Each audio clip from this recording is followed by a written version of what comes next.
Welcome to Real Chat, the podcast where we, Annie and Chad, discuss real shit loosely related to the real estate industry.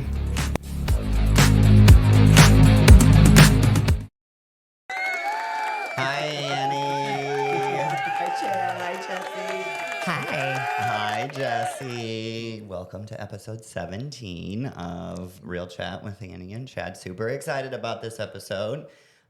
Jessi Fillingham, who is right here in studio with us this week, is going to drop some for real knowledge about how she became the best realtor In the world. this week. In the world. This week? Right? Just this week, I became the best like realtor in the world. I like it. Well, you're the best this week. I like to pass that title around a little bit. I don't want anybody's feelings to get hurt. So, but no, in all seriousness, Rockstar, you are Thank you. One of our agents here at the office. You have been licensed since September of 2021. so a little over 3 years. You're unique for us. I don't know whether you know this or not, but the uniqueness of you is that you are the only agent that we have that was producing somewhere else prior to joining us. So, Oh, really? yeah, we have other agents that were at other brokerages, but they weren't really in production themselves to a magnitude, right? They might have did a deal here or a couple deals there. But no like full-time production agents. Okay. So you're unique in that.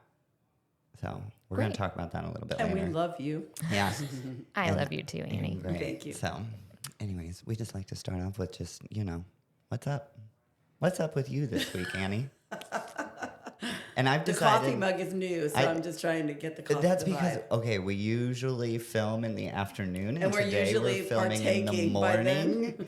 So I need my coffee still. It's Got going to it. be a wild ride today. I'm not going to lie. Are you excited for it?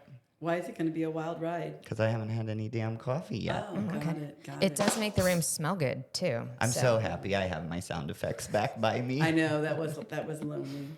Anyways, what's up? It's snowing. It That's is. up. I ventured out in the snow. That's unusual. And it's the week of Valentine's Day. Do you guys have any plans? Yeah, My- we're going to the casino together. We Oh my are. God. Your husband's going to be so mad about that when he sees that because he already thinks, okay, can I tell? I didn't know we were going to the casino. I just made it up. I called 1-800-BETS off after my last After trip. your $50 loss last week. Can I tell about your husband and his little bit of jealousy? So we can have a full disclaimer on the podcast. Oh, Jessi, no, he's gonna be so mad. You'll find this funny. Is he going to get mad? I don't know. Okay, well, let's hope he doesn't.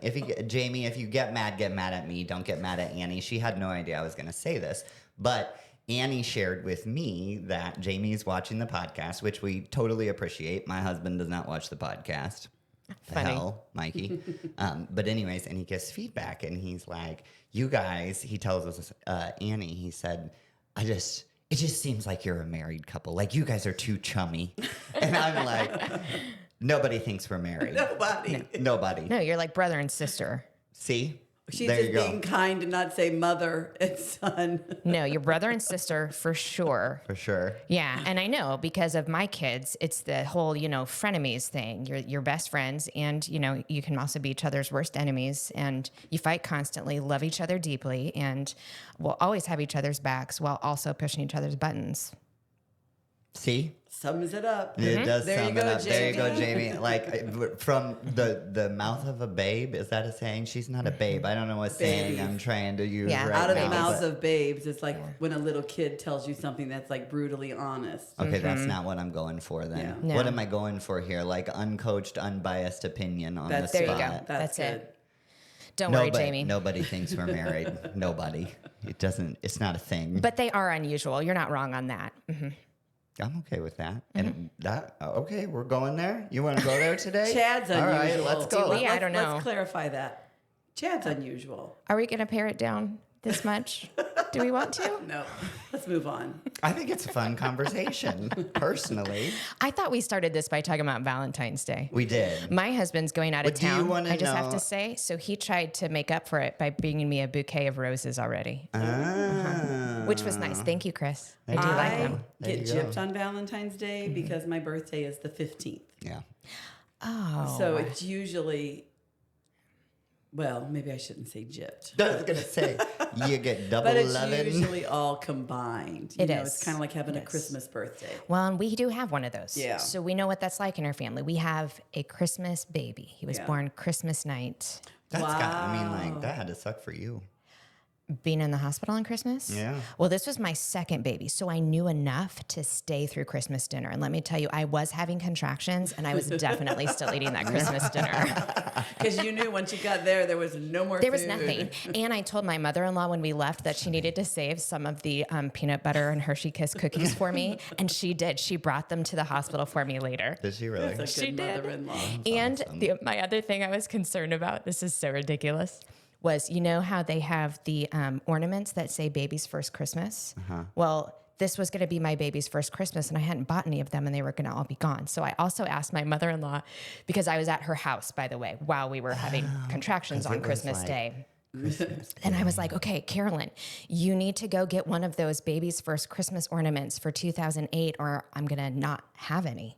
It will be too late. You know, if you wait till January, they clearance them. Couldn't you They have were just, probably all gone by then, you know? couldn't you have just like closed your legs and held it in for a few more Boy, hours? I tried. Yeah.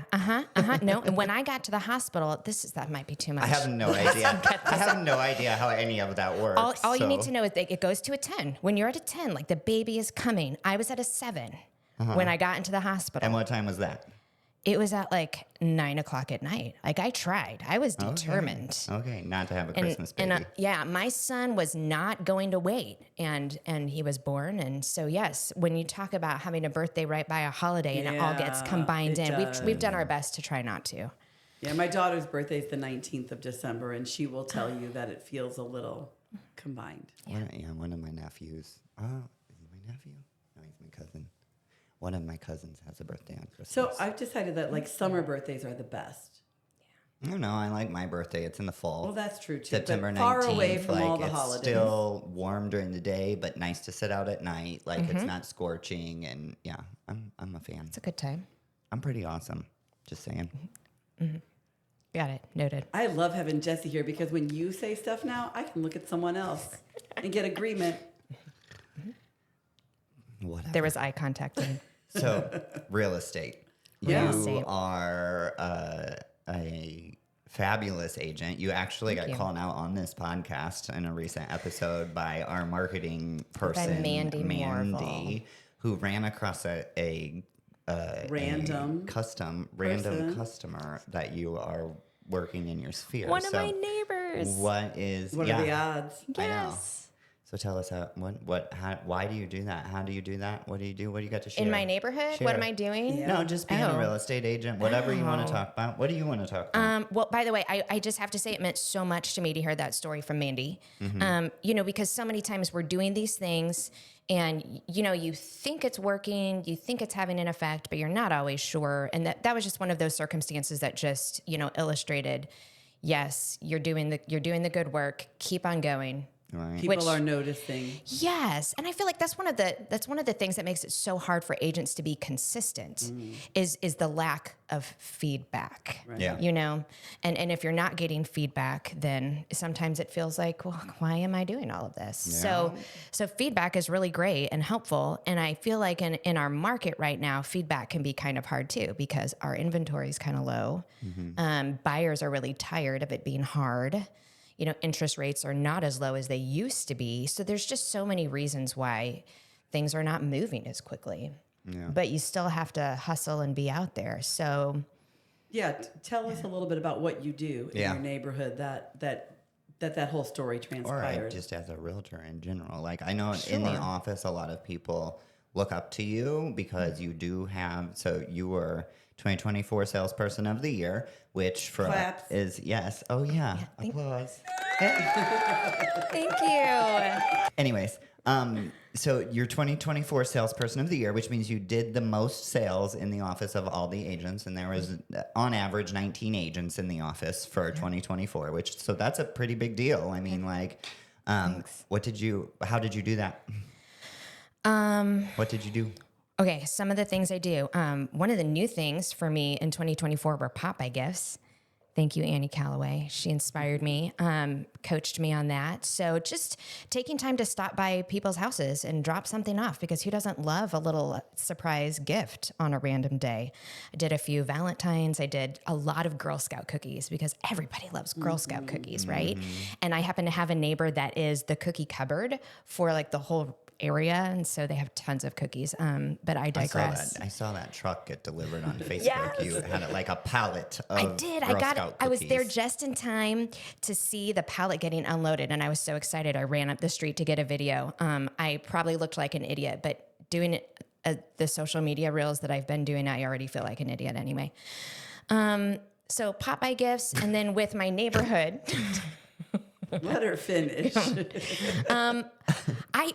This last year, I also have been really intentional with my neighborhood, and I have specific houses on my block now that, in fact, the whole block, rather than trying to market myself to the wide swath of hundreds of houses in my neighborhood, I've just picked this square block of like 50 houses, and I am knocking on the doors quarterly with a little pop-by gift. But for them, I'm not just dropping it off.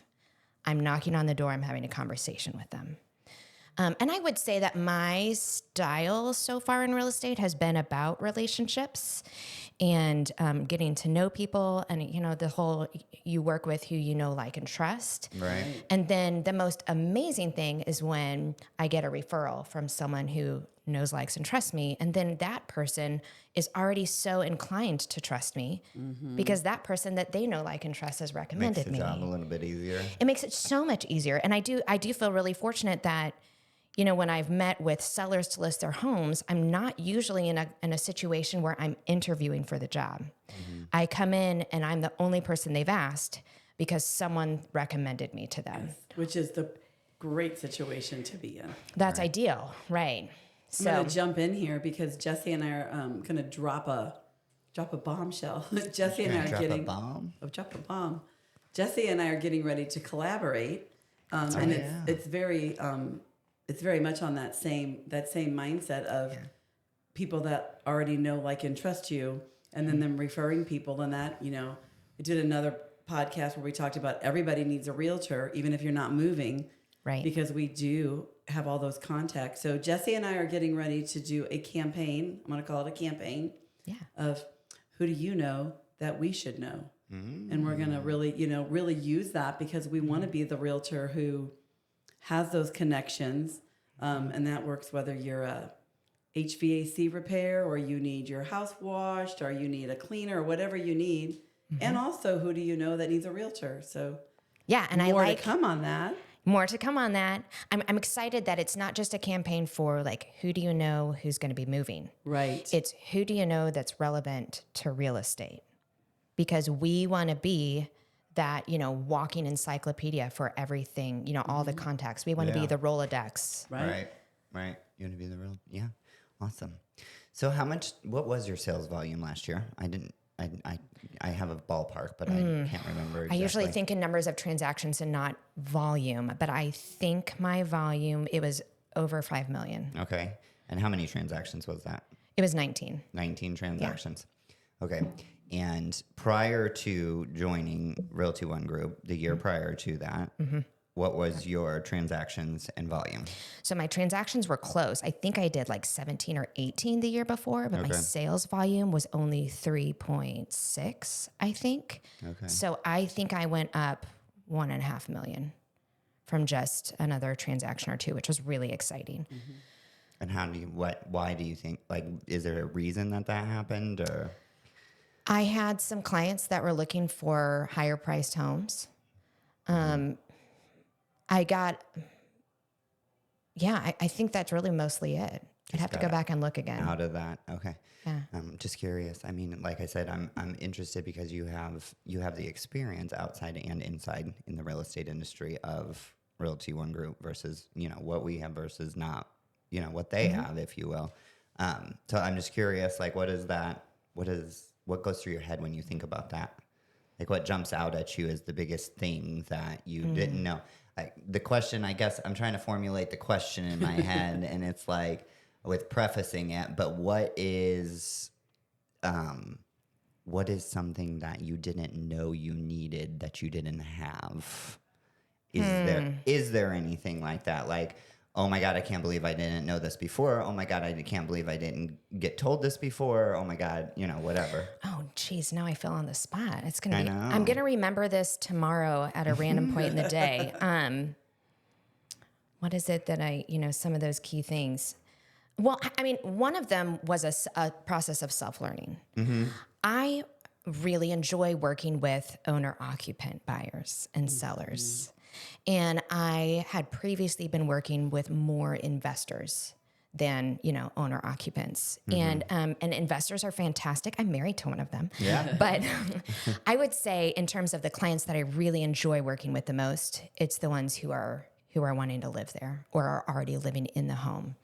And that changes the price point, or at least for me, it certainly did. And it's probably the reason why you increase your sales volume so much without increasing your transaction count, is because your marketing strategy changed drastically when you made that transition from dealing with investors and all of that kind of stuff. That's who you were going after, rightfully so, because your husband's an investor. It's the world you lived in, right? To how do I get to those referrals of a sphere of influence style marketing rather than investor marketing. And I know we talked about it before this podcast. You're doing some pretty interesting things to continue to, increase that average house, that average price. And you talked a little bit this morning about narrowing down a niche. You want to talk about that? Sure. Yeah, so I mean, it kind of has already started in the last year in terms of just me understanding. I really enjoy working with the owner occupants, but even beyond that, I really enjoy working with the families that are their families are growing, so they're looking to grow their space. And one of the things that's really fun about that is they've already been a homeowner. And so they already have an idea of what they like and don't like. So the search for a second home is really different from that search for a first-time homeowner. So true. And sometimes that can be a real challenge if that buy box has become real specific. But I also think it can just be really fun. They just know a little more of what they want. They know a little more of what they need. And I've lived through that as well. Our family having grown from, Chris and I had no children when we bought our first house.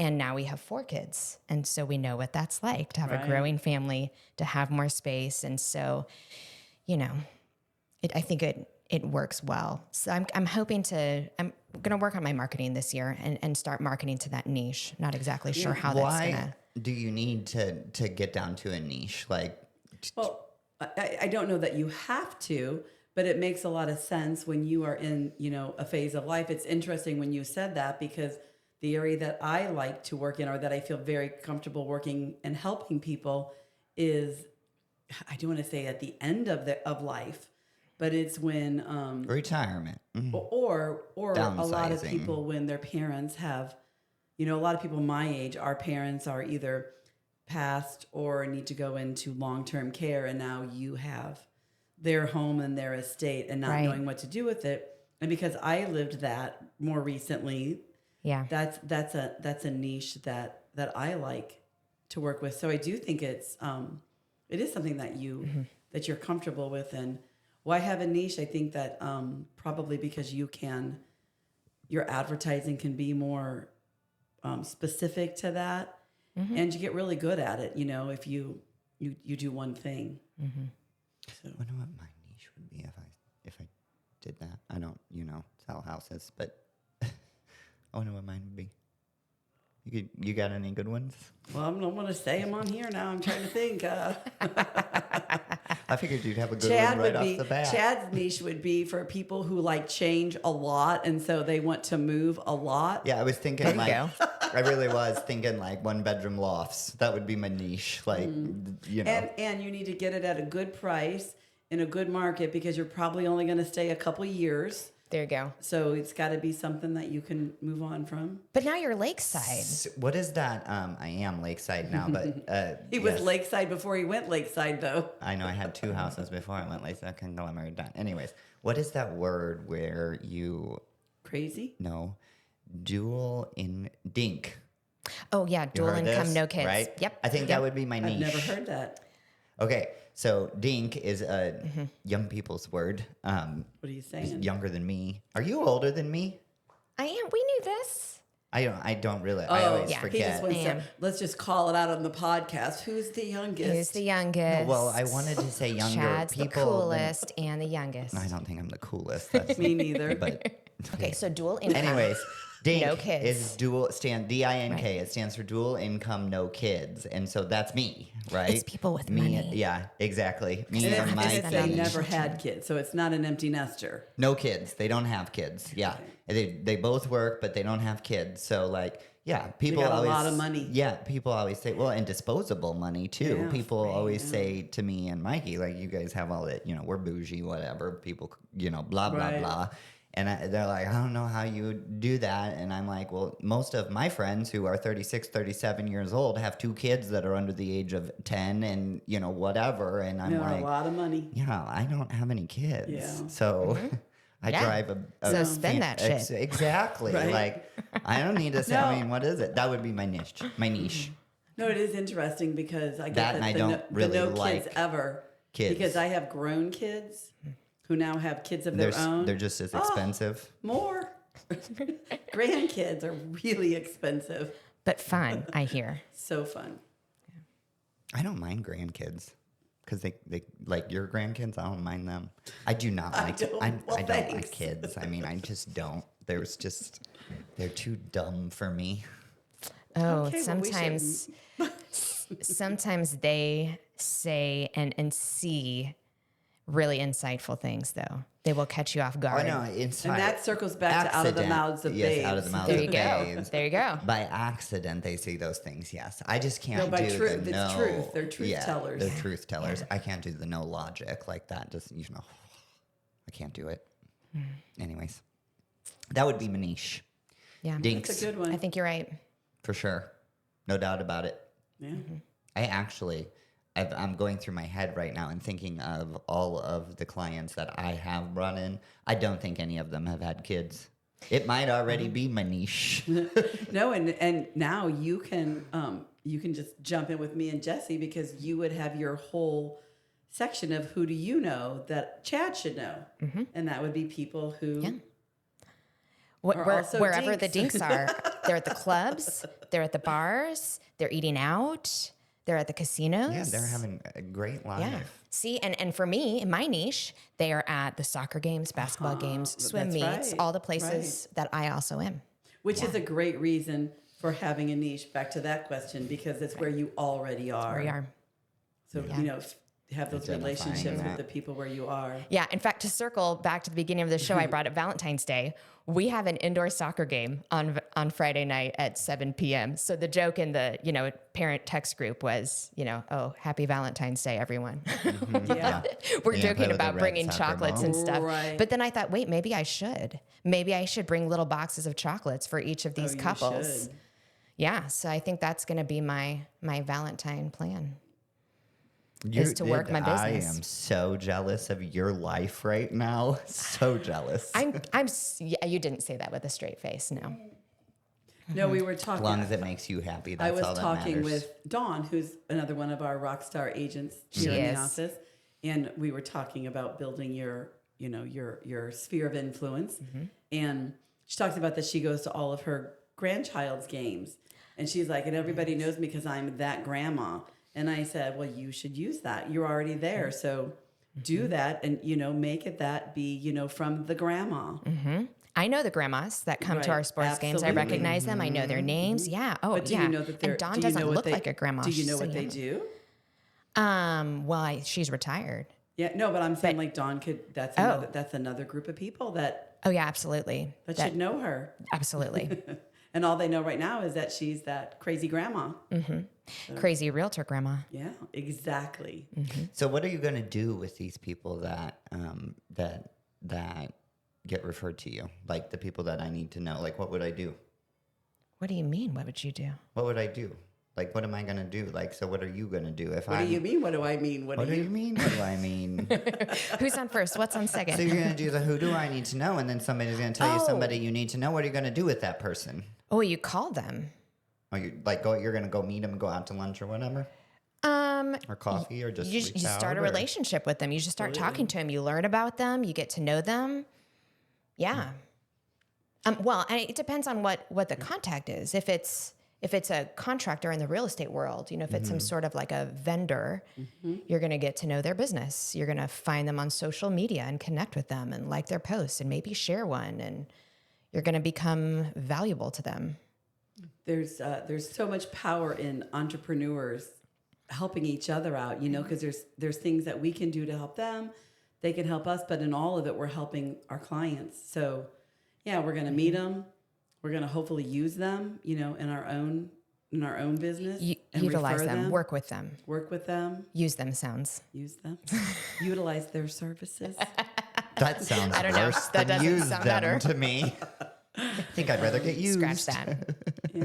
So lots of things, I have we did, Jessi and I are both, and Chad supports us too, the Women's Council of Realtors. Yes. Jessi is our St. Charles County president, but we have, we had a vendor event. We call them affiliate partners. Strategic partners. We call them One of those affiliates things. at the other thing. Anyway, I have a meeting with Katie with Cutco Knives. Excellent. Because that's someone I met there. That's someone that, that she would fall under that, who do I need to know?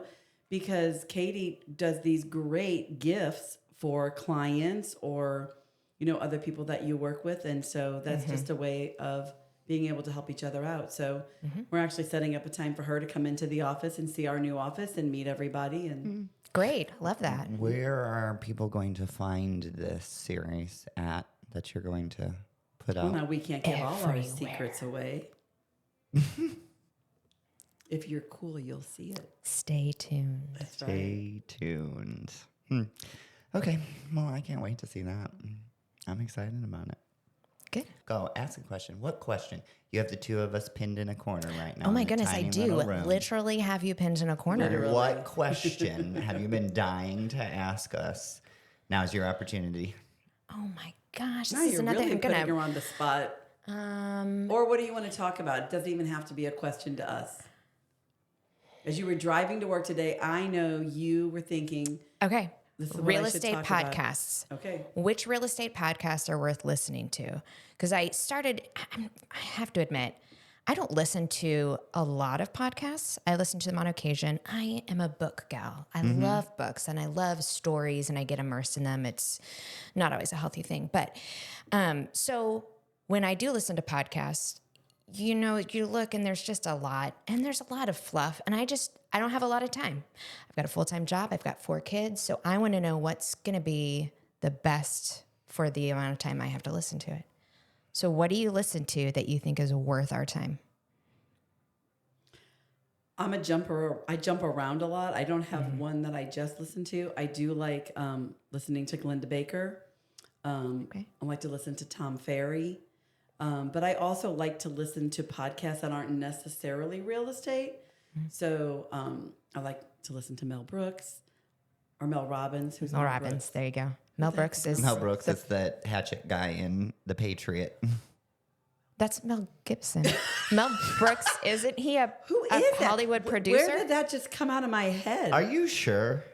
I listen to Mel Robbins daily. Anyway, but I like to listen to a variety of podcasts. Okay. Yeah. And of I'll course. just be in a mood, or maybe I'm getting ready to do a waking up to win. So I'll just search a topic. Okay. And who's Glenda Baker and why her? She's a real estate broker, and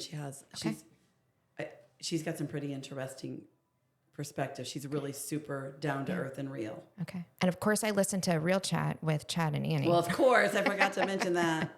I mean, that's already on my short list because I had started listening to some others that just didn't really grab me. But We're still looking at Mel Brooks, huh? Oh, I get stuck on things. You know that. I know. And Realty One Group. They have several podcasts. That's true. Realty One Group, one-on-one podcast. Right. I like that podcast with Kathy Baker. And and then I do like Glenda Baker too. Although sometimes she's a little bit chaotic. So I have to be in the mood for her, which I know this podcast is chaotic. So right. like you know what I mean? Like, but I don't listen to many real estate podcasts. Okay. Yeah. Personally, I don't believe that. Like you know, I think mindset is more important. So I listen to more Mel Robbins and more of those types of. Simon Sinek is one of my favorite podcasters. Oh, really? I've never listened to his podcast. Yeah, I'll do that. And I don't know that I'm not sure he has his own podcast, but he's on a lot of podcasts. Okay. He's probably my favorite self-help person in the world. So I really like him. But I don't listen to a lot of real estate podcasts because I really want also to, I have this chip on my shoulder where I like to do things my own way and figure my own things out. And I feel like listening to other people tell me how to do it is biasing what I could create. That is information I did not know. I know. Totally shocked. Totally shocked by that. So this makes sense though, because in our Wake Up to Win talks that you guys do, there's a lot of mindset conversations. And one of the things that I think I've said this to you before that I've really appreciated being with Realty One Group Trifecta is that you all pay attention to us as a whole person because you believe that when we are better people, we are better realtors. And I love that. And I think it's so true. So I really like that when we do those Waking Up to Wins, it's not just real estate business, that kind of stuff, that it's also how can we grow as people?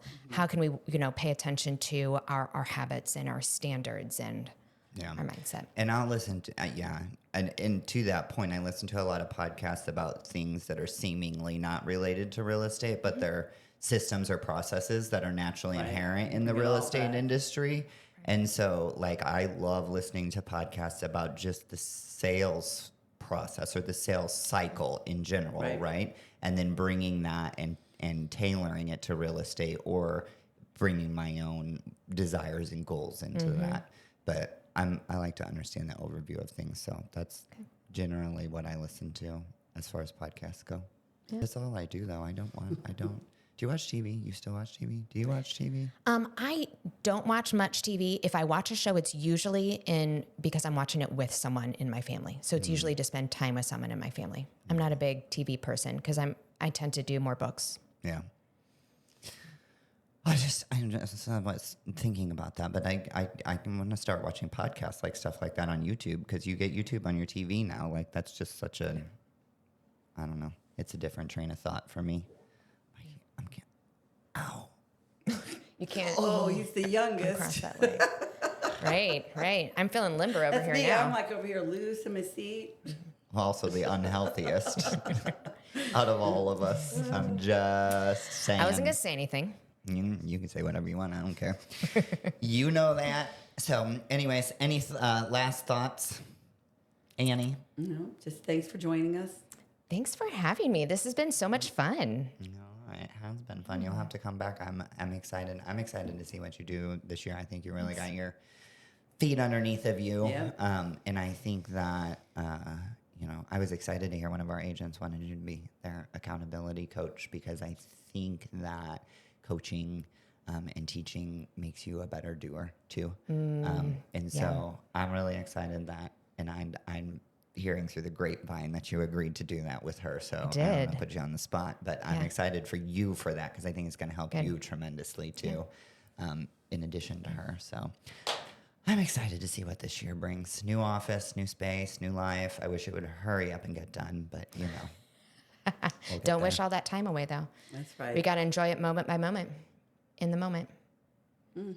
Thanks for coming to episode 17, Jessi.